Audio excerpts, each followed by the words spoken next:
A Colorado Springs police officer has pleaded guilty to dragging a 15-year-old by his arm and pinning him against a fence. Tonight, his future with the department is unclear, but we now know there will be no jail time issued. KRDO News Channel 13's Spencer Soisher joins us live now from the Police Operations Center with more on the case surrounding Officer Shane Reed, a case that's pretty complicated once you start digging deeper. Spencer.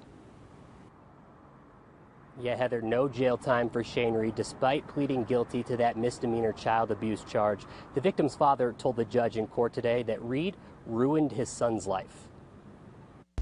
Shane Reed is walking out of court Wednesday the same way he walked in, without handcuffs. Reed is pleading guilty to misdemeanor child abuse. In return, the district attorney's office is throwing out charges of menacing, assault, harassment, and kidnapping. The officer, now in his fourth year with the Colorado Springs Police Department, was first arrested in February and placed on paid leave. I do, Your Honor. At the time, his 31-year-old girlfriend, Kristen Wessel, had just been charged with sexual assault on a minor, accused of having sex with the 15-year-old boy at the center of all of this. Police say Reed tracked the boy down and confronted him, dragging him by his arm, pinning him against the fence, and allegedly telling him at one point he'd, quote, kill him and nobody would find his body. In court Wednesday, Reed admitted to injuring the boy. The victim's father told the court that he wanted a stiff punishment for Reed, saying Reed and Wessel have ruined his son. He added that Reed used police tactics to scare and intimidate the teen, saying that his son used to be a happy kid, but now doesn't like to go out with his friends anymore because, quote,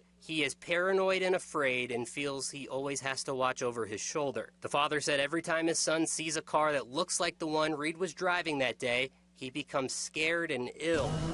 Regardless, Reed is going on 2 years probation. His now ex-girlfriend still waiting to enter a plea on the child sex assault charges.